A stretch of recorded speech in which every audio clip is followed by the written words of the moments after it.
paz do Senhor, meus irmãos. A paz do Senhor, professor Márcio. Paz do Senhor, professor Fabiano, alunos e alunas da Escola Bíblica Dominical. Pela graça de Deus, mais uma aula da nossa Escola Bíblica Dominical, né? Chegando aí hoje já na lição número 10 desse primeiro trimestre, onde estamos estudando aí a supremacia das Escrituras, né? A inspirada, a inerrante e a infalível Palavra de Deus. E já estamos chegando aí, professor Márcio, a reta final. É verdade. Esse primeiro trimestre de 2021, trimestre abençoado, né? Pudemos aí Sim. nos debruçar em lições maravilhosas a respeito da nossa Bíblia Sagrada, né? Nosso manual de fé, de conduta, de prática de fé, que muito nós temos aí para estudar ainda na Bíblia Sagrada, né? E precisamos nos aprofundar cada vez mais para nos aproximarmos mais de Deus, né? Verdade. Aliás, o nosso único manual. Manual. Quanto aprendizado tivemos até aqui nessas 9 aulas e hoje chegando na 10ª. A 10ª aula aí, que tem como data 6 de março, né, de 2022, Isso. a lição 10. Verdade. E o tema da nossa lição hoje, professor Márcio, dando sequência aos estudos dos livros da Bíblia, né? Semana passada aí nós estudamos a respeito ali dos livros de histórias, né? Exato. Históricos da Bíblia Sagrada, os livros de poesia, né? Salmos, provérbios, né? E hoje nós vamos estudar a respeito dos livros proféticos da Bíblia Sagrada. O tema da nossa lição hoje é: as profecias desprezam e trazem esperança, né, professor Márcio? Exato. Interessante, né? Trazem esperança, né? Tem até um ditado aí que se fala no mundo aí, né, professor Márcio? Que a esperança é a última que morre, né? É verdade. A esperança é a última que morre. Quando nós lemos a Bíblia Sagrada, nos debruçamos sobre a Bíblia Sagrada, nós aprendemos que o nosso Deus é um Deus de toda esperança. O nosso Deus não morre, ele nunca morre, né? É verdade. Então, para aqueles que têm Jesus aí como Senhor e como Salvador das suas vidas, essa palavra esperança não é apenas uma palavra, né, professor Márcio? Mas a esperança é um estilo de vida. Exato. Porque nós vivemos debaixo da esperança de que Jesus vai voltar, É verdade. que vai buscar a sua igreja. É o nosso combustível diário aí que nos momentos de dificuldade temos essa bendita esperança de que Jesus vai voltar, que Jesus vai nos salvar, que Jesus vai nos levar. É verdade. E à medida que nós vamos lendo aqui a palavra de Deus, as Escrituras Sagradas, nós percebemos assim algo glorioso, professor Márcio. Pois em momentos, mesmo momento, né, em que o povo de Deus lá, na época da monarquia principalmente, né, onde foi levantado vários profetas, em que o povo de Deus estava ali ferido, machucado, né, se desviava dos caminhos do Senhor, né, por causa da idolatria e tantas coisas que aconteceram, Deus levantava um profeta. Sempre levantou um profeta para enviar a mensagem de Deus para aquele povo, para animar aquele povo, né, e trazer mais uma vez de volta a esperança de um futuro melhor. É verdade. E os nossos dias não são diferentes, né, professor Não. Márcio? É como diz aqui o título, né? Eles despertavam a esperança. Exato. Traziam novamente a esperança. O apóstolo Paulo escreve em uma de suas cartas, professor Fabiano, que se nós esperássemos só naquilo que vemos, não era esperança. Não é esperança. Se nós esperamos só naquilo que nós estamos vendo, é um governo melhor, um país melhor, isso não é esperança. Isso é uma consequência que pode acontecer. Mas a esperança do crente é Jesus e buscar Ele para morar no céu. Com certeza. E Jesus deixou bem clara essa esperança em João 14, quando ele diz: não fiquem tristes, não turbe o vosso coração, não fiquem tristes. Eu vou preparar a morada, mas eu volto. Olha que esperança maravilhosa. Ele disse: porque onde eu estiver, eu quero que vocês estejam comigo também. Então nós somos movidos por essa esperança. Exatamente.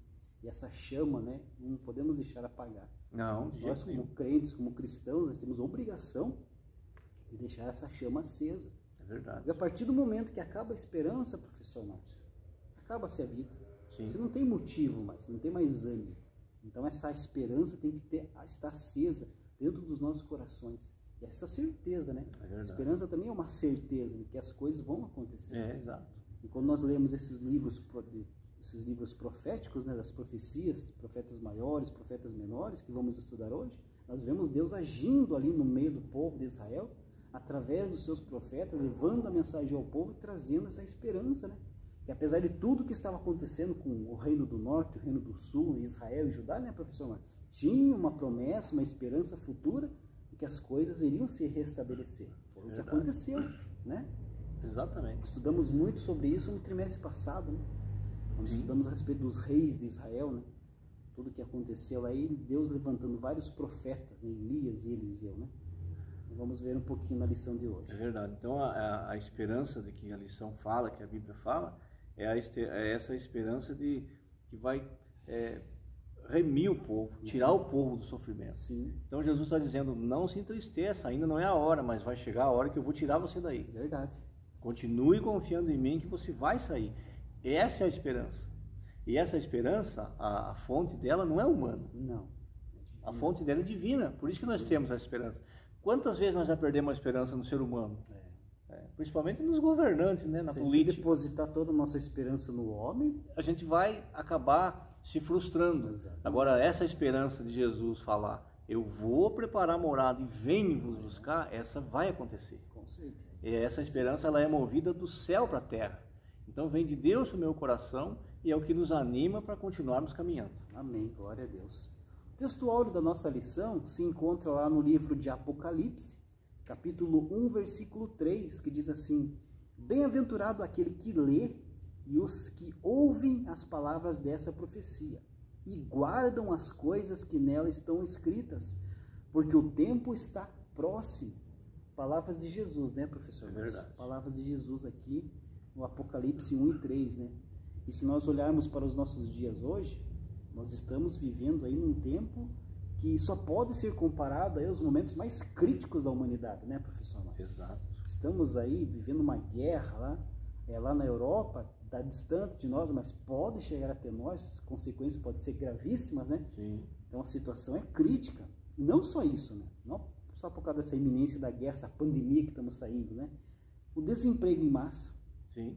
Estamos vivendo agitações sociais constantes, corrupções em todos os níveis da humanidade, né?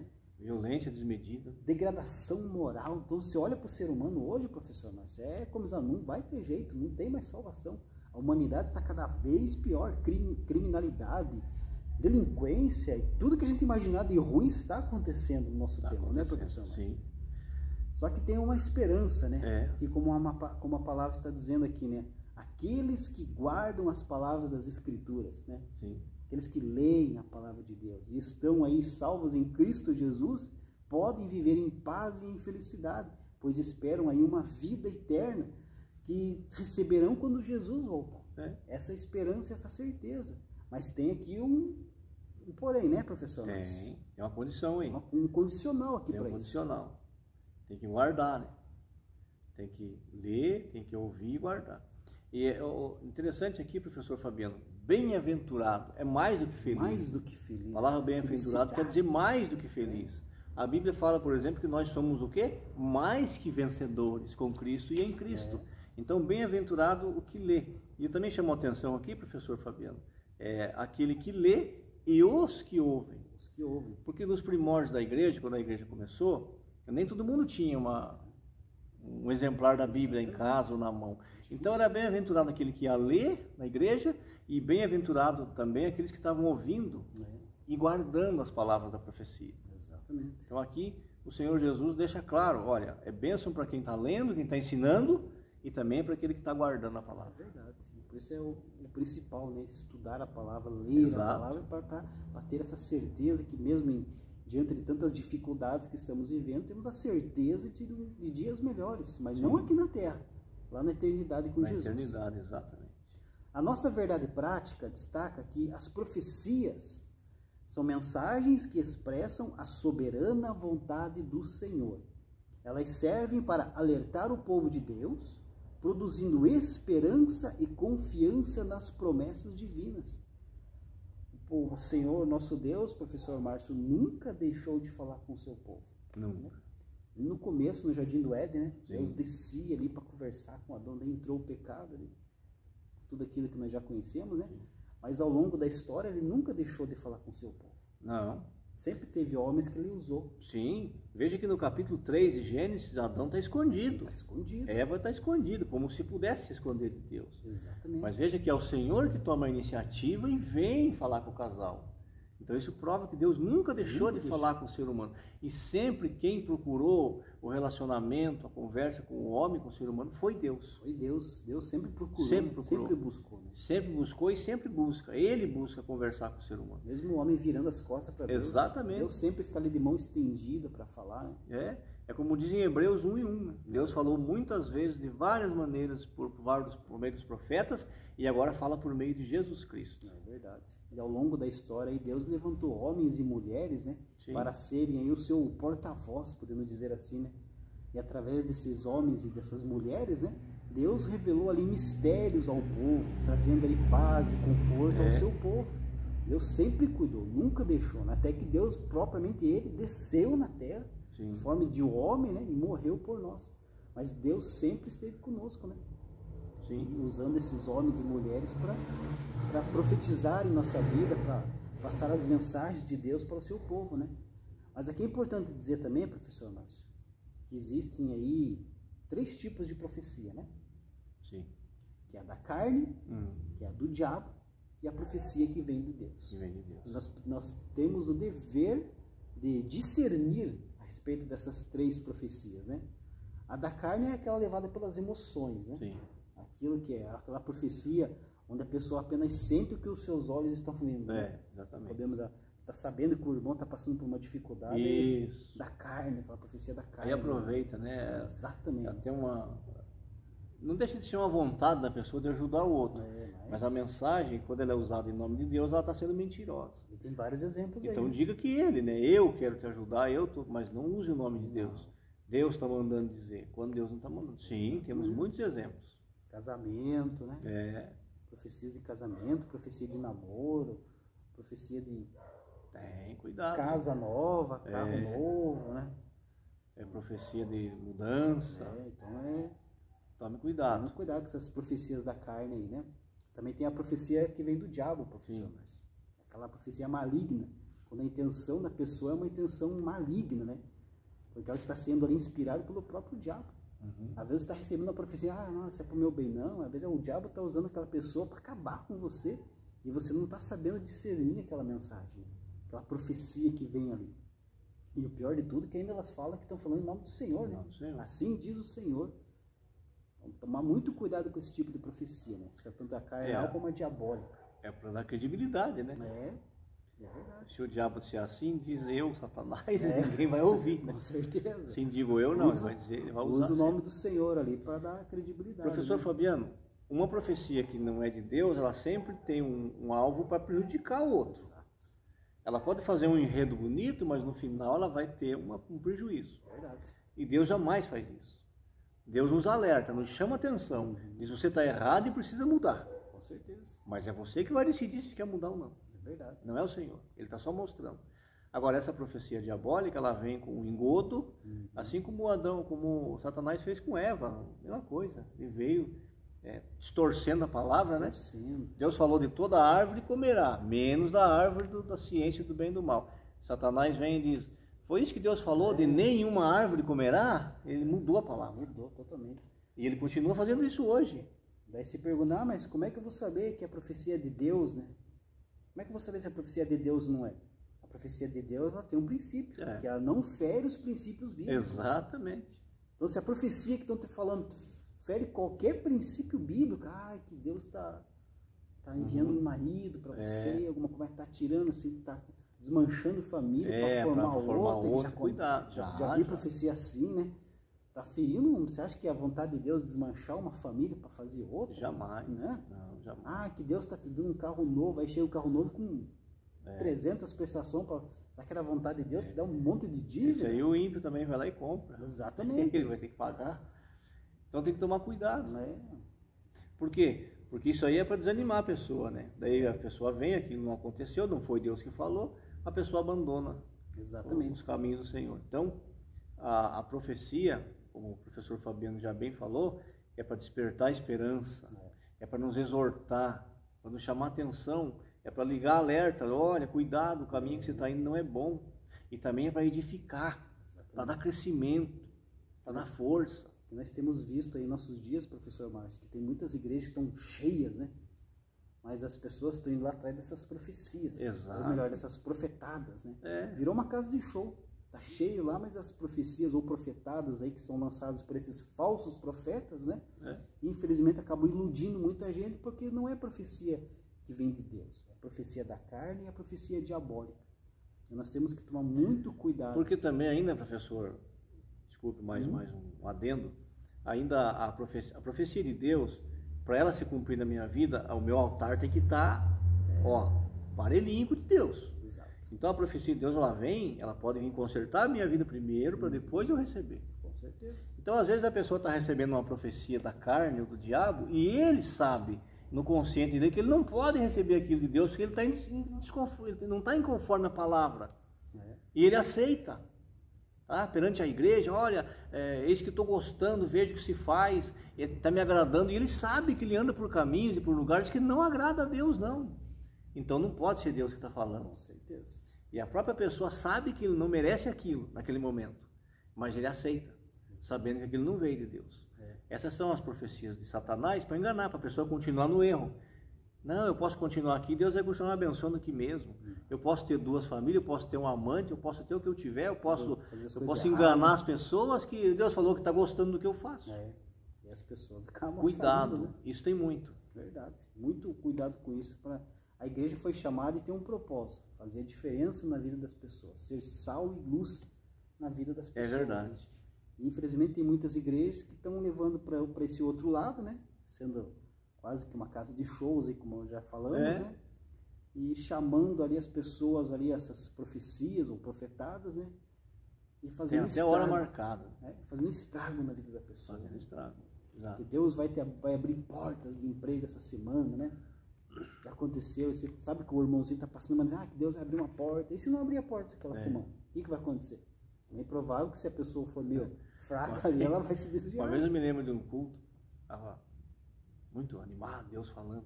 Aí uma pessoa chegou e perguntou para um amigo meu, eu estava do lado dele. Perguntou para ele: ô irmão, você é casado?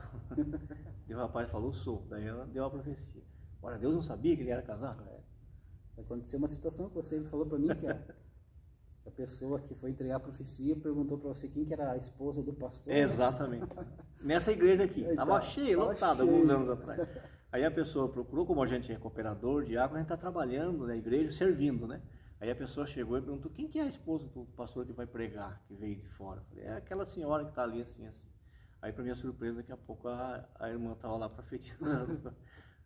Deus não sabia quem se faz isso, né? Não é assim. Deus não sabia quem que era a esposa do pastor. Pois é, fica difícil. Então a gente tem que levar a sério as coisas de Deus e se cuidar para não entrar nessas armadilhas. Que a Bíblia diz assim, que a palavra de Deus, ela cura. Então a palavra tem que curar. A palavra não tem que passar a mão por cima e pôr só um remédio ali para fazer um temporário ali só. Né? Só disfarçar, né? Não, a palavra tem que curar. Ela vai lá na ferida, cura. A Bíblia diz que Deus, ele tanto fere como ele cura. É verdade. É bem isso mesmo, professor Márcio. Nós estamos falando isso por quê? Porque a nossa lição fala a respeito de profecias. Sim. Né? Por isso que nós estamos falando a respeito e tem muita gente sendo enganada, né? Sim, então a gente... Estamos aqui também sendo porta-voz de Deus. Exato. Nós temos aqui a responsabilidade de ensinar o que é certo. Aquilo que Deus nos ensinou, nós temos obrigação de passar o que é certo.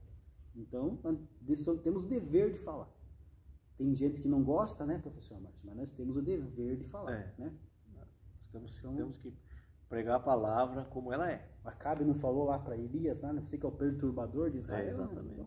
Então, somos perturbadores. Somos os perturbadores, aqueles que não gostam da sã doutrina. Introdução da nossa lição diz assim: os livros proféticos do Antigo Testamento se dividem em profetas maiores e profetas menores. A designação serve para diferenciar o tamanho dos livros e não o grau de importância de seus autores. Os profetas maiores são Isaías, Jeremias, Lamentações, Ezequiel e Daniel. Já os outros 12, de Oséias a Malaquias, são os profetas menores. No Novo Testamento, apenas o livro de Apocalipse é classificado como profético. A mensagem desses livros desperta e, ao mesmo tempo, produz esperança para o povo de Deus. O apóstolo Paulo, professor Márcio, nos ensina, na sua primeira carta aos Coríntios, o objetivo, né, da profecia. E é um objetivo triplo, né? Está lá em 1 Coríntios 14:3, que diz assim: mas o que profetiza fala aos homens para edificação, exortação e consolação. Então esse é o objetivo triplo da profecia. Exatamente. Tanto para exortar, como para edificar, como também aí para consolar a pessoa que está ouvindo a profecia. Exato. E ela tanto Deus pode usar uma pessoa no particular como no coletivo, na igreja. Edificando a igreja toda, consolando a igreja toda, exortando a igreja toda. Exatamente. Então ela tem objetivo, né? O objetivo é esse. Então nós já falamos aqui, cuidado com aquelas coisas que vêm aí fora desses 3 objetivos. De casamento aí para frente, cuidado. Exatamente. Mas lá no Antigo Testamento, né, que os livros são mais lá do Antigo Testamento, que nós vamos estudar hoje, Paulo é mais no Novo Testamento. Sim. Lá no Antigo Testamento Deus usava, né, professor Márcio, os seus profetas ali, na maioria absoluta das vezes, para exortar o povo que estava ali se desviando, né, dos seus caminhos, para que o povo voltasse a obedecer aos mandamentos de Deus. Exatamente. Todos os profetas que Deus levantou vinham com essa exortação ao povo, que o povo estava fazendo coisa errada, que tinha que se arrepender, né, e voltar para os caminhos do Senhor, senão o juízo ia vir, como veio, né? Sim. Vamos ver para todos aqueles que os profetas falaram. A profecia já vinha com a sentença. Exatamente. Ou vocês mudam ou vai acontecer isso. Foram poucas as vezes que Deus mudou a sentença. Exatamente. A maioria das vezes a sentença se cumpriu, porque... Como nós falamos ainda, a mudança tem que partir da gente. Exatamente. Então Deus já falou, Ele avisou, mas a nação não fazia nada. Então Deus levantava lá um rei ímpio, mão de ferro, para punir aquele povo, para cumprir a sentença que eles tinham determinado. Com certeza. Houve casos que o rei se arrependeu, Deus também adiou a sentença. Adiou a sentença. Exatamente. Aqui no final ainda da introdução, fala que, né, a mensagem desses livros desperta, né? Então esse despertamento aqui que o comentarista cita aqui, professor Márcio, está fortemente ligado então ao arrependimento do povo, né? Sim. E ao retorno aos caminhos do Senhor, né? Aí, se tivesse aquele arrependimento e o povo voltasse, aí tinha esse despertamento, né? Sim. E juntamente vinham as promessas de Deus que se iam cumprir. Como nós destacamos, se não tivesse esse arrependimento, esse retorno, o juízo ia vir para aquele povo, com certeza. Veja Jonas, né? Jonas chega em Nínive e ele não traz uma mensagem de consolo, não. Ele chega lá e diz, olha, vocês se arrependem, em tantos dias vai ser destruída a cidade. Aí o rei ouviu, o povo ouviu, o rei quebrantou seu coração, levou todo aquele povo a crer, Deus adiou. Exatamente. Deus salvou aquele povo. Aí lá na frente também depois... Né? Depois de 120 anos voltou o povo novamente a pecar contra Deus, não quiseram voltar e foi destruído. Mas aquela geração ali foi salva. Por quê? Porque houve arrependimento por parte do povo para com Deus. Teve uma resposta. Teve uma resposta. A mensagem do profeta que Deus enviou, né? Então, nós vivemos dias em que Deus tem falado conosco, de várias formas. Fala na Bíblia, usa hinos. Então, nós temos visto as coisas acontecerem, né? Sim. Essa pandemia que estamos aí, graças a Deus, estamos quase que saindo da pandemia. Mas quantas famílias, né, professor Márcio, foram destruídas por causa dessa pandemia, né? Exato. E a gente pensa, irmão, agora o povo vai cair em si, né? Agora a humanidade se conserta. Agora a humanidade vai começar a andar nos caminhos do Senhor. Voltou? Não. Não volta. Sem Jesus não vai voltar nada, né? Sem o arrependimento, sem o reconhecimento que precisamos de um Salvador. Nós precisamos. É Ele que vai transformar a nossa vida. Exatamente. Não é outro meio. O único meio é a salvação em Jesus. Exatamente. E quando nós vemos ali a história, os livros históricos da Bíblia aqui, a gente vê que quando o povo não se arrependia, vinha uma coisa ruim contra o povo. Se o povo continuava, vinha cada vez pior. Cada vez pior. E infelizmente a nossa situação não vai diferente. Se o povo não se consertar, não andar nos caminhos do Senhor, estão passando uma pandemia, pode saber que vai vir coisa pior pela frente. Exato. Pode ter certeza disso. Mas isso aí, nossa esperança é Jesus. Verdade. Ponto 1 da nossa lição, os profetas maiores. Os profetas e a profecia. A palavra grega profetes significa proclamador e intérprete da revelação divina. No hebraico, a palavra frequentemente usada é nabi, como sendo aquele que declara uma mensagem em nome de Deus. Os profetas tinham acesso à presença dos reis, ofereciam-lhes assessoramento e, quando necessário, até censuravam os seus atos. O dicionário Vini atesta que o termo grego para profecia é profeteia, que significa a descrição antecipada da vontade de Deus, quer com referência ao passado, quer do presente ou futuro.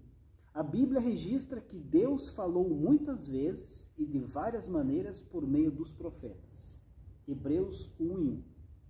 Então, professor Márcio, a definição, talvez a definição mais comum, né, de profeta é alguém que fala a palavra de Deus no lugar de Deus, né? É o mensageiro de Deus, é o porta-voz de Deus. Essa é talvez a definição mais comum do profeta, né? O profeta recebia a mensagem de Deus e levava para o povo. O sacerdote recebia as queixas do povo e levava até Deus. Essa é a diferença. Cada um tinha uma função. Ali, né? Como Deus é ordeiro, Deus é organizado. Né? Ainda, professor Fabiano, a respeito aos profetas, esse aqui nós estamos falando do Antigo Testamento, da Antiga Aliança, né? Isso. No Novo Testamento já mudou, a profecia vai ser um dom. Já não tem mais, aqui é profissão profeta. Aqui o profeta, né? Nascia, ou se não nascesse, mas Deus chamava para profeta, ele era profeta de noite, de dia, 24 horas. Hoje não. É por isso que nós estamos falando. Tem pessoas que querem fazer esse ministério uma profissão. E aí eles transformam a casa deles numa casa de profeta, né? Eles querem dizer que eles têm a profecia de Deus 24 horas. E não é verdade, porque é dom. Deus só vai revelar, vai dar o dom para quando for preciso, necessário, para o bem da sua obra. É verdade. Então não é para nós consultar profeta. Não é para a gente sair atrás de profeta, procurando profeta nas casas. Não. Sirva a Deus na tua igreja e é lá que Deus vai falar com você. Exatamente. Não só profeta, né, professor Marcos? Vivemos épocas aí que as pessoas se intitulam, né, profetas, missionários. Tem gente que fala que é missionário, mas nunca foi num campo missionário. Não, sabe o peso que tem. Nem sabe o que é um campo missionário. Ele fala que é missionário na igreja. Os profetas também falam que é um profeta, mas não tem comunhão com Deus. Exato. Né? Aqui também, professor Márcio, para fechar esse subtópico 1, né, que os profetas tinham acesso à presença dos reis, né, ofereciam um assessoramento e, quando necessário, até censuravam os seus atos. Né? Só que aqui somente aqueles reis que eram obedientes a Deus. Né?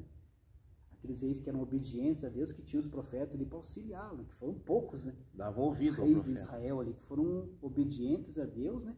E os profetas, então, os assessoravam, os ajudavam, os aconselhavam para fazer as coisas como Deus estava querendo. Só que a maioria dos reis ali não era obediente. A maioria deles era idólatra, se desviavam. E não queriam ouvir a palavra de Deus. Não queriam. Tanto é que eles prendiam o profeta, mandavam matar. Não suportavam o profeta de Deus. Chegava e dizia, mas não tem... você só fala contra mim, o rei falava, né? Os profetas apontavam os erros dos reis. Ele não queria ouvir, né? Confrontavam os reis. Olha o João Batista, o que aconteceu com ele. Né? Perdeu a cabeça, foi decapitado, porque enfrentou o Herodes e falava a verdade. Você está errado e pronto. Um dos reis, talvez o pior rei de todos, foi o Acabe, né? Sim, exatamente. Acabe foi o pior rei de todos, né? Juntamente com a sua esposa Jezabel ali, assassinou vários profetas de Deus. Sim. Na época ali do profeta Elias, né? Tanto que Elias ainda chega lá e vai para a caverna, só ficou né? Agora me veio uma pergunta aqui na cabeça para fazer. Posso fazer, professor? Pode fazer. Será que os profetas de hoje nós estamos falando estão dispostos a morrer por amor a Cristo? Mesmo? Pela palavra? Será que dá para chegar e fazer como faziam os reis e matar mesmo? Ou será que na hora ele vai dizer que não foi isso que eu recebi? Era engano. Então nós temos que pensar nisso. Eu entendi errado a mensagem. Eles iam até o fim com a mensagem. Sofri, mas eles tinham a esperança, nós estamos falando aqui. A esperança era que Deus dava para eles. Deus enchia eles de esperança e eles levavam até o fim. Não recuavam. Não negociavam a salvação deles. Não se rendiam a rei, a presidente, a ninguém. Eles diziam, não, está errado para o presidente, está errado para quem não está errado para todo mundo. A palavra é uma só. Verdade. Hoje nós vemos muitas pessoas negociando, né? Dependendo do cargo que você ocupa, é uma profecia que vai receber. Acho que Deus tenha misericórdia dessas pessoas. Complicado, professor. Já vi acontecer situações aqui em que o pastor aí perguntar onde é que estão os profetas da igreja, não temos mais profecia. No mesmo culto, 3 irmãos levantaram profetizando no mesmo culto. Pois é, acho que despertou, né? Acho que despertou, né? Esse foi despertamento aqui que eu estava adormecido ali. Teve esse despertamento. Né? Que Deus tenha misericórdia desse povo. É verdade, é verdade. Tem muita gente que está brincando com Deus, né? brincando com as coisas de Deus. Né? Tem que levar as coisas de Deus a sério. Deus quer excelência na sua obra, não quer brincadeira, não quer meninice. Deus já deu o melhor para nós. Ele usa, nós não estamos falando contra aqui, não. Eu creio em profecia, Deus já falou comigo em profecia várias vezes. Eu creio, mas a gente tem que ver o que está sendo levado a sério. Um dos pontos, professor Fabiano, para analisar, a Bíblia diz que é para julgar a profecia, né? Mas um dos pontos é ver a condição do profeta. Ele é obediente, ele tem obediência. Quem é o pastor dele? Já me convidaram, já contei aqui no aula, contei aqui numa aula, me convidaram para ir numa dessas casas de profeta, e eu perguntei para a pessoa, quem é o pastor dele? Não soube me responder. Eu falei, então eu não vou. Porque se ele não tem pastor, ele é desobediente. Então eu não vou lá, não. Com certeza. Eu prefiro ficar aqui com o meu pastor. É bem isso mesmo. Subtópico 2, os profetas Isaías e Jeremias. Isaías e Jeremias profetizaram no reino de Judá. Isaías denunciou a rebeldia do povo e apontou o cativeiro como juízo divino. Predisse o retorno de Judá do exílio e profetizou a respeito de Cristo, tal como seu nascimento de uma virgem, sua descendência de Davi e seu ministério libertador. Jeremias igualmente vaticinou a queda de Judá por causa do pecado, anunciou a restauração do remanescente e a chegada de Cristo como um renovo de justiça. Nas Lamentações, temos o registro do clamor de Judá pelo perdão divino. Ambos os profetas anunciaram despertamento e esperança. Aqui Lamentações, né, professor Márcio? São Lamentações de Jeremias, né? Sim. O profeta Jeremias, né? Exato. E aqui fala sobre o profeta Jeremias e sobre o profeta Isaías, né? Que foram profetas que exerceram aí o seu ministério, né? Como a lição aqui já destaca, no Reino do Sul, no período chamado pré-exílico, né, professor Márcio? Que foi antes do exílico babilônico. Então eles estavam ali exortando já o povo ali, falando das coisas erradas que o povo fazendo, ó, se conserte porque vai chegar um tempo aí que vai acontecer o juízo de Deus. E aconteceu, por quê? Porque o povo não se arrependeu. É verdade. Então esses dois profetas foram usados por Deus para alertar o povo, e o povo não deu ouvidos a eles. Deus é longânimo, mas chega uma hora que a sua longanimidade também tem fim. Exatamente. E quantas vezes vem o juízo? Quantas vezes Deus, através desses profetas, pediu para o povo, ó, parem com isso, se arrependam, arrependam-se dos seus pecados, abandone a idolatria, né, que estava ali enraizado naquele povo, né, e voltassem para o Senhor, para os caminhos do Senhor. Mas o povo não ouviu, não deu ouvidos àqueles profetas, né? E acabou acontecendo ali que o reino do sul, o reino de Judá, acabou caindo lá no exílio babilônico mais para frente, né? Então, se o povo não atendesse, né, esse chamado, né, essa mensagem de Deus, grandes juízos viriam sobre eles, que acabou acontecendo, né, professor? Exato. E agora, no Novo Testamento, é a mesma coisa. Nós estamos pregaram para a gente está pregando para o outro, anunciando que Jesus virá buscar um povo, mas um povo dele, um povo separado para ele, um povo que crê nele, um povo que anda segundo as suas leis. E as pessoas estão ouvindo a mensagem, mas não estão fazendo, estão ouvindo, mas estão fazendo ouvido de mercador, não quer ouvir. Não quer ouvir que está errado, a porta está aberta. A porta está aberta. Eu gosto muito de uma frase que o professor fala, o professor Fabiano, que a Bíblia confronta e conforta. E as pessoas estão buscando só o conforto. Só o conforto. Não querem o confronto bíblico, né? Não querem que a Bíblia mostre para curar. Falei agora há pouco que a palavra de Deus cura. Ela mostra e cura, mas depende da gente, tem que ter o arrependimento. O arrependimento só vai vir através do confronto. Só através do confronto. Os pecados mais íntimos, né? Sim. Lá dentro do seu coração. E não pense que como ser humano a gente reconhece, não. A gente não reconhece. É o Espírito Santo, nós tem que deixar ele trabalhar para ele mostrar, trazer para a vista da gente e a gente dizer eu me arrependo e quero mudança de vida. É verdade. Aqui ainda com relação aos profetas Isaías e Jeremias, né, professor Márcio?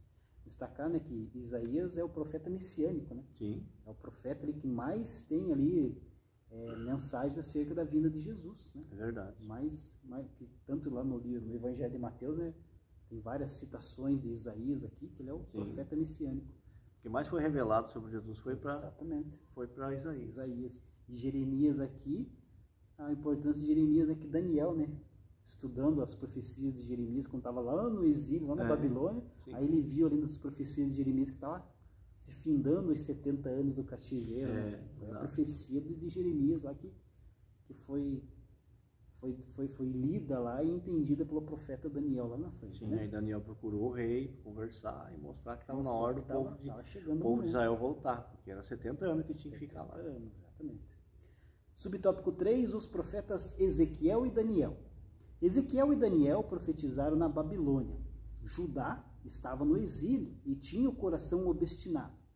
Ezequiel foi levantado para os admoestar no cativeiro, lembrar de que a restauração requeria arrependimento e prenunciou a Cristo como pastor e rei.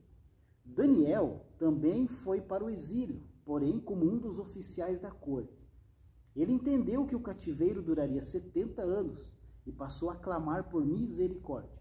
Como resposta, Deus lhe revelou o tempo da restauração da nação, a vinda de Cristo, o advento do anticristo e o julgamento final. Essas profecias despertaram a esperança e reconciliação com Deus. Então aqui esses dois profetas, professor Márcio, Ezequiel e Daniel, o ministério deles então foi no período exílico, né? Sim. Lá na Babilônia, lá quando Judá já tinha sido levado cativeiro, levado no cativeiro e estava lá no cativeiro da Babilônia. Então o ministério deles foi lá no cativeiro, né? Às vezes até é bom para você poder entender, né? Às vezes as profecias, né? Não consigo entender, profeta Isaías, Jeremias, é muito bom você entender a época em que eles profetizaram para você saber a mensagem que eles estavam enviando, o significado, né, professor Márcio? Os dois foram levados juntos, né? Uhum. Daniel foi levado cativo, mas Jeremias também foi. Então eles estavam dentro do cativeiro, vendo o povo sendo escravo lá, mas mantinham a esperança daquele povo, dizendo, vai ter um fim, vai chegar o momento certo que vocês vão sair daqui. Como hoje, já falamos, né? Jesus está dizendo, vai ter um fim, estão sofrendo aí, mas vai ter um fim. Aguenta firme que eu vou buscar vocês. Exatamente. E esses profetas faziam isso, eles estavam lá para despertar a esperança, para aquele povo não deixar aquele povo entrar no esquecimento, aquela geração entrar no esquecimento de quem foi Deus. 70 anos lá é uma vida lá dentro. É uma vida. Então eles estavam lá para mostrar que Deus estava fazendo aquilo para punir os erros que aconteceu na nação. Exato. Mas que não ia durar para sempre. Exatamente. Interessante que o profeta Ezequiel, nas suas profecias aqui, né, o seu ministério foi mais ali a respeito da restauração do templo, né, da vinda do Senhor, né? Sim. E agora Daniel não, Daniel ele teve mais profecias a respeito do final dos tempos, né? Dos eventos dos últimos dias. Temos lá 70 semanas de Daniel. Que vão acontecer ainda, vão acontecer, né? A maioria desses eventos ainda vão acontecer. Então veja o que Deus revelou para Daniel, né? Então, por isso que é muito interessante quando se for estudar o livro de Apocalipse, estudar também o livro de Daniel junto, né? Exato. Porque as mensagens, fazem mensagens paralelas e para comparar, porque um ali vai completando uma mensagem, o versículo vai completando o outro. Exatamente. Né? Então, por isso a importância aí de Daniel e de Ezequiel, né? Principalmente Daniel nas suas revelações aí dos acontecimentos dos últimos dias, né? Exato. Ponto 2. Os profetas menores. Subtópico 1, os profetas do Reino do Norte. 2 profetas menores profetizaram para Israel, Amós e Oséias. Amós profetizou quando Israel vivia grande prosperidade. Contudo, Deus reprovava as ações do povo, tais como suborno, corrupção, injustiça. Em razão disso, Amós vaticinou o cativeiro como julgamento. Oséias condenou a infidelidade de Israel, que como uma meretriz traiu e abandonou o Senhor para seguir o caminho da idolatria, da luxúria, do homicídio, do roubo e da opressão. Como consequência, a nação foi conduzida ao cativeiro pela Síria. Apesar dos erros, ambos os profetas anunciaram que Deus prometeu restaurar o povo. Aqui profetas do Reino do Norte, professor Márcio. Falamos aqui agora há pouco sobre os profetas, né, que tinham alguns reis que eram obedientes a Deus, né? Sim. Aí tinha os profetas de Deus os auxiliando. Só que esses reis que eram obedientes a Deus só teve no Reino do Sul, no Reino de Judá. Alguns reis ali que foram bons. Agora os reis do Reino do Norte, professor Márcio, do Reino de Israel, todos eles foram maus. Pior que o outro. Um pior do que o outro. É verdade. Por isso até que o Reino do Norte foi bem antes para o cativeiro. Sim. Né? 100 e poucos anos antes do Reino do Sul para o cativeiro lá na Síria, né? Não foi na Babilônia, foi lá na Síria, né? Saía um, entrava outro pior. Né? cada vez, e os profetas alertando, Sim. da mesma forma como foi ali com os profetas maiores no Reino do Sul, né? Os profetas também alertando o povo. Alertando. É interessante, né, que a nossa lição diz aqui que as profecias abordavam o juízo, mas enfatizavam também a misericórdia de Deus. O Senhor mostra o que pode acontecer, mas também mostra o que se a pessoa se arrepender, não vai acontecer aquilo. É verdade. Tem a misericórdia dele que vai cobrir e vai tirar ele de lá. É interessante que nessa época desses profetas aqui, Amós e Oséias, o reino do norte, o reino de Israel, vivia ali uma época de uma prosperidade, né? Sim. Já chega uma prosperidade. E vindo a prosperidade, parece que o povo se distanciou mais de Deus ainda. Mais ainda. Mais ainda. Aí que entrou de vez na corrupção, É. né? O Amós também profetiza muito contra a injustiça social, que era um abismo, né? Como é hoje, também na época era um abismo entre o que tem e o que não tem. É verdade. Então tudo isso, mas era próspero, tinha prosperidade material, mas não tinha nada de espiritual. Verdade. Todo o sistema ali estava corrompido, né? Todo sistema político, o sistema religioso, o sistema social e até o sistema jurídico, né? Tudo.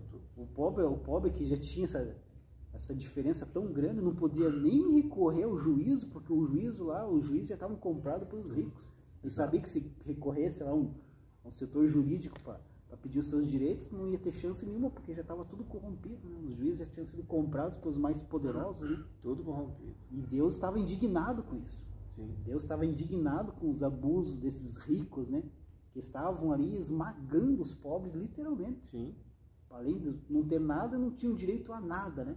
Não. E aí Deus levanta esses profetas aí justamente para que não fizesse mais essas coisas, né? Que andasse no caminho do Senhor, fizesse essas coisas direito, senão o juiz ia vir. Mas o povo não deu ouvidos aos profetas, né? Interessante também que o profeta Oséias aqui, professor Márcio, ele exerceu o seu ministério profético não usando apenas palavras, né? Não. Mas usando a sua própria vida. Exato. Né? Ele se casou lá com uma prostituta, né? Deus fez ele se casar com uma prostituta, justamente para ilustrar ali como é que era o relacionamento de Israel com Deus, né? Da prostituição. É a manda de Deus, foi Deus que mandou ele fazer aquilo. Exatamente. E é interessante que como é que Deus faz, né? Jeremias, Deus proibiu. Deus falou, Jeremias, você não vai casar. Você vai ser profeta e não vai casar. Oséias, Deus pega e diz, Oséias, vá lá no prostíbulo, pega uma mulher de lá e case com ela. Para me mostrar como é que funciona. Como é que é o relacionamento. Como é que é o relacionamento do povo de Israel comigo. Veja aqui. Exatamente. Tanto que ela depois larga ele, volta lá. E vai e compra. Deus vai fala, compra. E Deus estava mostrando que Deus amava aquele povo, que mesmo que o povo virou as costas para Deus ali na forma da idolatria, né? Que a idolatria é como se fosse uma prostituição, né? Sim. Tá servindo a outros deuses. Mas Deus ainda não desistia daquele povo. Deus ia comprar aquele povo. Interessante, né? E Oséias sofreu na pele. Aí. Sofreu na pele. É aquilo que você falou agora há pouco, né? Os profetas de hoje, né? Pois é. Será que iam fazer isso também? Aceitariam essa ordem de Deus? Exatamente. Interessante aqui também aponta, professor Fabiano, para Cristo. Né? Jesus veio e morreu, ele pagou o preço por nós. Então nós somos resgatados e foi pago um preço pela nossa vida. Verdade. E um preço de sangue. O apóstolo Pedro disse que não foi ouro, não foi prata que nos comprou, mas foi sangue. Sangue inocente, sangue precioso. Então nós somos comprados por bom preço. Nós fomos criados por Deus. Sim. Depois nós chamamos que nós somos comprados por Deus de novo. Exatamente. Deus nos criou e nos comprou. Olha que Deus maravilhoso. 2 vezes propriedade dele. 2 vezes. Subtópico 2, os profetas pré-exílio. Então aqui os profetas que nós acabamos de falar, né? Os profetas aqui do Reino do Norte, né? Que profetizaram antes do exílio também. Aqui outros profetas pré-exílio. Os profetas de Judá pré-exílio são 4. Que agora é do Reino do Sul, né? Sim. Joel, que pregou o arrependimento e profetizou o derramamento do Espírito Santo. Miqueias, que denunciou a falsa espiritualidade, anunciou a destruição de Jerusalém, o cativeiro babilônico e a restauração de Judá. Abacuque, que reclamou da violência do litígio e da sentença distorcida, vaticinou que Deus usaria os babilônicos para punir a nação. Sofonias, que apontou os pecados dos príncipes, a destruição no grande dia do Senhor e a restauração do remanescente. Todas as profecias abordam o juízo, mas enfatizam a misericórdia divina em prover o livramento. Então a mensagem de Deus era sempre a mesma, né, professor Márcio? Sim. Aqui enfatiza a misericórdia divina em prover o livramento. Então Deus ali sempre, através dos seus profetas, é sempre a mesma mensagem. Se arrependa, se conserte e volte para os meus caminhos, que o juízo não vai vir. Se não se arrepender, o juízo vai vir. Vai vir. Então todos os profetas foram usados da mesma forma, né? Sim. Professor Fabiano, sem arrependimento não tem salvação. É. Ou nós nos arrependemos ou não tem salvação. Verdade. E o arrependimento gera mudança, gera transformação de vida. Verdade. Então, se uma pessoa é crente, ele está na igreja, é um cristão, ele tem que ter traços de Cristo na vida dele, uma vida transformada. Aí houve arrependimento. Senão, não houve. Nós já falamos aqui que a pessoa ela se sente convencida. Tá bom, o lugar é bom, tudo é bom, aqui ensina coisa boa, mas ele não é um convertido. Verdade. Porque o arrependimento leva à conversão e leva ao abandono daquilo que não agrada a Deus. Exato. Se você continua praticando algo que não agrada a Deus, tem que rever essa conversão. É, verdade. Interessante também, professor Marcos, nós vemos aqui a relação de profetas, né, que Deus usou, né? Sim. E cada profeta aqui, ó, ele denunciava aqui um assunto específico, né? Exato. Cada um denunciava um assunto específico aqui, né? Isso nos mostra que Deus está atento, professor Márcio, aos todos os detalhes. Exato. Aos mínimos detalhes Deus está atento. Deus sempre vai levantar alguém para apontar alguma coisa, né? O nosso comportamento, né? Sim. Principalmente. Então Deus está atento também ao nosso comportamento, como Exato. estava atento ao comportamento do povo daquela época lá, que levantava os profetas. Então nós temos que tomar muito cuidado, meus irmãos, no que nós estamos fazendo, porque Deus requer santidade, professor Márcio. Sim. Requer santidade em toda a nossa maneira de viver. Não ser santo só dentro da igreja, Não. mas ser santo lá fora também. Exato. Não ser só santo aqui na igreja, mas ser santo no trabalho, Sim. santo na escola, ser santo na família. Nos negócios, né? Na empresa. Fazer diferença. E só para deixar bem reafirmado, santo quer dizer separado. Separado. Se separar daquilo que não agrada. Mentira agrada a Deus? Não. Não, então não minta, separe da mentira, saia do daí. pecado. É isso, Exatamente. santidade é isso, é se separar. O apóstolo Pedro, na sua primeira carta, professor Márcio, capítulo 1, versículo 15, disse assim, ó: mas, como é santo aquele que vos chamou, sede vós também santos em toda a vossa maneira de viver. Toda a vossa maneira, toda. Deus é santo, então requer a santidade de nós. É verdade. Então não é só porque você fala, já aceitei a Jesus, entreguei minha vida, tá bom, agora já tá, na hora que vim para frente a Lucas, posso ver minha vida, já tá tudo certo, minha salvação já está garantida. Engano seu. Tem um evangelho sendo pregado aí desse jeito, professor Fabiano. Exatamente. Mas não é bíblico. Não. Porque se fosse assim, Jesus não tinha dito, guarda o que tem para que ninguém tome a tua coroa. Exatamente. Então, se já está salvo, por que alguém vai tomar a minha coroa? Então, tem um evangelho pregando aí, mas você não pode fazer nada. Jesus, você não é salvo pela obediência. Claro que é. Nós somos salvos por Jesus, pela salvação. A salvação é de graça. Ninguém compra a salvação. Nós já falamos que foi comprada com sangue. Agora, manter a salvação não é de graça. Nós temos que participar. Exatamente. E aí que vem a separação, a santidade. Santidade. Então estão pregando por aí que não pode ser feito mais nada para a salvação, você já está salvo e pronto. Cuidado. Se Jesus falou que podem tomar a coroa, é porque podem tomar a tua coroa. Exatamente. E a minha também. O teu pastor Aguinaldo Betti, que sempre menciona nas suas aulas o que é ser santo, o que é santidade. É santo mais santo do que ontem, hoje mais santo do que ontem e amanhã mais santo do que hoje. Exatamente. É um progresso. Corrigindo uns errinhos aqui, outro ali, seguindo. Enquanto nós estivermos vivos aqui nessa terra, nós temos que buscar a santidade. E é isso daí, ser cada vez mais santo. Se separar do pecado, da prática do pecado. Exatamente. Né? Subtópico 3, os profetas pós-exílio. Então nós falamos dos profetas aqui antes do exílio, né? Antes do cativeiro, agora os profetas que foram depois do cativeiro. Os profetas de Judá pós-exílio são 3. Ageu, que persuadiu o povo a reconstruir o templo, e Deus prometeu prover os recursos da construção e assegurou que a glória dessa casa seria maior do que a primeira. Zacarias, que animou o povo e Zorobabel a concluir o templo, com a mensagem não por força nem por violência, mas pelo meu espírito, e anunciou a vinda do Messias como renovo do Senhor. E Malaquias, que repreendeu os desleixos dos sacerdotes, os pecados do povo e a negligência com os dízimos e ofertas. O livro encerra o cânon do Antigo Testamento, e conclui com a promessa de que o dia do Senhor está vindo. Então, pode reparar que os profetas pós-exílio, né, professor Márcio, são os profetas de Judá, do Reino do Sul, porque o Reino do Norte tinha acabado. Acabado. A população que voltou, a grande maioria, era do Reino do Sul.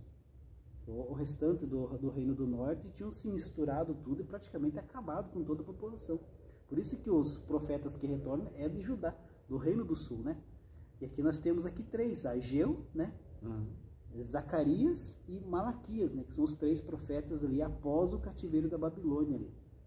E a maior parte da mensagem desses 3 profetas aqui é direcionada apenas a soluções, né, dos problemas referente aí ao zelo pela obra de Deus. Exato. Né? Que a idolatria tinha sido curada. Depois o povo passa 70 anos na Babilônia, né, professor Márcio?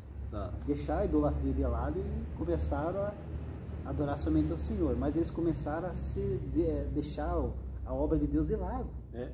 Aconteceu ali no começo, né, quando eles voltaram ali para a reconstrução do templo. Ficaram 16 anos parados, né? Começaram o templo, pararam tudo. Foram fazer suas casas, cuidar das suas vidas, deixaram. Teve as dificuldades lá. E Deus não se agrada disso. Não. Porque podemos voltar aqui para o nosso tempo, Ele nos chamou para a obra dele. Nós temos nossa família, nossa casa, nosso emprego, tudo isso tem que cuidar. Mas também cuidar da obra dele. E o povo lá abandonou tudo. Aí Deus levanta esses profetas para vir lá e chamar a atenção deles. O povo e continuar aquilo que tinha que ser feito. E interessante que Ageu fala que a glória dessa casa seria maior do que a primeira. E no primeiro momento os judeus choraram de tristeza, porque o templo de Salomão era aqueles que tinham conhecido, né? Os que conheceram, exato. Era maravilhoso, era suntuoso, nada na terra se comparava àquilo, né? E eles olharam a segunda casa, era bem mais modesta. Destruído, né? Estava destruído. Destruído e ficaria bem modesta na construção. Só que Ageu estava falando aqui espiritual, ele estava dizendo lá no templo de Salomão, o Messias não entrou. Mas aqui, na segunda casa, Jesus foi apresentado, foi levado no templo. Jesus entrou lá caminhando. Primeiro foi levado por Maria e José para ser apresentado no templo. O próprio Deus entrou dentro do templo. Então essa era a glória da segunda casa, da outra casa que seria maior. Não era a glória do glamour do ouro. Eles não entenderam. Não entenderam. Momento, né? Isso chama-se revelação progressiva. Deus não solta de uma vez a revelação, Ele vai revelando aos poucos. Até que chegou lá, 600 anos depois, é que eles foram entender a profecia. Por que esse templo tem maior glória, se ele é bem mais modesto na arquitetura? Porque aqui Jesus está pessoalmente dentro do templo. Exatamente. Como eu já comentei, né, professor Márcio, que o pecado de idolatria o povo já tinha deixado de lado. Sim. Né? Esses profetas foram levantados justamente aí para solucionar problemas referente ao zelo da obra de Deus e alguns outros pecados que o povo estava cometendo. Né? O povo continuou a cometer, não cometia mais a idolatria, mas continuava cometendo outros pecados que esses profetas ali estavam ali alertando o povo, né? Isso nos mostra, meus irmãos, que o pecado de idolatria não é o único pecado no coração do homem, né? Não. Existem outros pecados no coração do homem que nós temos que lutar também. Não é apenas o pecado de idolatria que vai nos tirar a salvação, não vai nos distanciar de Deus. Tem vários pecados que também nos distanciam de Deus. Todo pecado tem o seu peso igual, né? Não existe pecadinho, pecadão. Malaquias fala da negligência que o povo estava tendo com o templo. Não levava o dízimo, não levava a oferta, e o templo estava padecendo. Porque os levitas, eles não tinham herança, eles não tinham dinheiro, eles viviam da oferta e do dízimo do templo. Então o povo não trazia. E hoje, professor Fabiano, se nós não ajudar esse templo aqui com nossos dízimos de oferta, vai acontecer o quê? Vai se deteriorar. Então, nós temos que entender isso, nós precisamos contribuir na obra do Senhor. Cuidar, né? Então, havia essa negligência. O Malaquias, zelo, né? É o zelo pela casa do Senhor. Exatamente. É isso mesmo. Interessante que Malaquias já fazia mais de 100 anos que já tinham voltado do cativeiro, né? Já estavam ali já estabilizados e o povo começou a se relaxar. Começou a negligenciar, né? O ser humano é difícil. Não tem um pessoal aí que fica por dízimo, é da lei ou é da graça? Não tem brigando isso. Aí, né? Brigando, por causa de dízimo. Seja dizimista fiel e você vai ver a bênção de Deus na tua vida. Nós temos que entender que nós somos chamados para ser dizimistas. Dizimista. Quem vai administrar foi chamado para administrar. É outra coisa. Outro assunto. Dízimo é fé e obediência. Temos que fazer a nossa parte com Deus. É isso que Malaquias falava ao povo. Tragam o dinheiro para cá, tragam o alimento para cá, para manter o povo, para manter os levitas, manter a casa de Deus. É verdade. Subtópico 4, os demais profetas. O profeta Jonas foi enviado para pregar em Nínive, a capital da Síria. A mensagem era de destruição por causa da maldade do povo. Porém, a nação se converteu e Deus cancelou o juízo sobre ela. Contudo, 150 anos depois, Naum profetizou a condenação de Nínive. Os assírios foram destruídos pela insistência em praticar a crueldade. Obadias denunciou a soberba dos edomitas. Eles eram descendentes de Esaú e praticavam violência contra Judá. Por essa razão, Deus os condenava à destruição, enquanto Judá seria restaurado. Aqui prova, né, professor Márcio, através desses 3 profetas, né, que Deus levantou esses profetas aí para profetizar, não apenas para Israel e para Judá, mas também às nações gentílicas, né? A Nínive, aos edomitas, né, para levar também ali palavras de juízos aí às outras nações que não era Israel, né? Sim. Aqui com relação a Nínive nós já até comentamos, né? Sim, exato. Jonas foi primeiro e depois passou-se aí 150, 140, 50 anos aí. Outra geração levantou, não conhecia Deus, não quis, né? E não quis se arrepender. Foi destruído. Foi destruído. Enquanto que a primeira se arrependeu, a segunda não se arrependeu e foi destruída, né? Ponto 3. O livro de Apocalipse, do Apocalipse. Autoria, propósito e destinatários. O dicionário bíblico Wycliffe assevera que o termo grego apocalipsis significa revelações especiais de Deus ao homem em Jesus Cristo. No versículo de abertura, o livro atesta ser a revelação de Jesus Cristo, assegura que o propósito é mostrar as coisas que brevemente devem acontecer, e apresenta o apóstolo João como seu autor. Os destinatários são identificados pelas cidades das 7 igrejas da Ásia Menor: Éfeso, Esmirna, Pérgamo, Tiatira, Filadélfia, Laodiceia e Sardes. O livro revela a vitória final do reino de Deus. É verdade. Então, o livro de Apocalipse, professor Márcio, apresenta aí a fala de Jesus, né? Sim. Jesus falando aí para a igreja, né? Principalmente aí mostrando o que está para acontecer, as revelações futuras, é o próprio Jesus mostrando o que vai acontecer, isso daqui. Sim. Então, através dessas cartas e essas 7 igrejas, é Jesus falando da sua igreja, né? É um livro, então, totalmente profético, né? Exato. Sendo que a maioria absoluta das suas profecias ainda não se cumpriu. Ainda não se cumpriu. Vai acontecer, né? É grande tribulação, arrebatamento da igreja, o milênio, novos céus e nova terra, né? Então, tudo isso está revelado aqui em Apocalipse. A punição final de Satanás. Grande trono branco, né? Seus demônios, tudo isso vai acontecer ainda. Né? Quer saber quem é as 2 testemunhas? Está lá em Apocalipse, né? Só para você ler lá. Não sei se vai ser revelado, mas está escrito lá das 2 testemunhas. Vai ter. E tanta gente quer saber, né? Quem são as 2 testemunhas? É verdade. O nome das 2 testemunhas, está lá. Lá em Apocalipse, só você ler lá e estudar, né, professor Márcio? Exatamente. Subtópico 2. Uma mensagem de esperança. Na revelação, Cristo disse a João: escreve as coisas que tens visto, e as que são e as que vão acontecer. Significa o registro do passado, do presente e do futuro. No passado, João testificou da palavra de Deus. No presente, todos devem guardar as palavras da profecia. No futuro, irá se cumprir a esperança da volta de Jesus. Desse modo, o livro nos ensina a viver com Deus no presente, a fim de participar da eternidade com Ele. As revelações do futuro atestam que Deus controla a história. Satanás será derrotado, o pecado será banido e aqueles que vencerem herdarão a nova Jerusalém. Por isso, somos encorajados a clamar: ora vem, Senhor Jesus. E com certeza Deus controla a história, né, professor?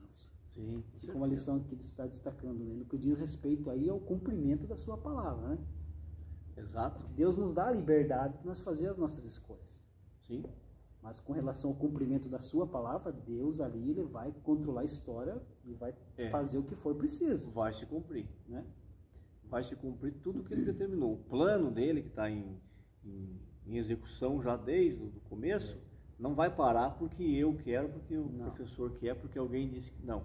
Ele vai cumprir. Continuar, né? Agora, já falamos aqui dos reis, né? Se nesse caminho você e eu se arrependem, então talvez o meu fim seria terrível, mas como eu me arrependi, eu fui colocado no plano. Exatamente. Deus não interfere na nossa Não, ele história, não interfere, né? mas ele livra. Diz, não, você quer, então venha. Você me aceitou, venha para cá. Eu vou desviar você, vou tirar você do mal que você ia receber. Aí as pessoas falam, mas por que Deus permite acontecer isso? Por que Deus permite acontecer aquilo? É essa liberdade de escolha que Deus nos dá. Ele não interfere na escolha individual de cada um. Não, porque ele mostra os dois caminhos. Se fosse para fazer isso, tinha criado tudo automático. Agora essa sem guerra, pensar. por que Deus está permitindo essa guerra? Quantas pessoas estão morrendo? É a liberdade de escolha das pessoas. Foi Deus que fez a guerra? Foi Deus que está lá ambicionando, querendo outras nações? Não. Exatamente. É o homem que está fazendo isso. Agora você pense, o que está revelado aqui na palavra de Deus? Que vai acontecer? Arrebatamento. Jesus vai voltar, vai buscar a sua igreja, novo céu, nova terra. E tem muita gente preocupada com essa guerra, que agora vai acabar o mundo, que vai destruir tudo. É propósito de Deus?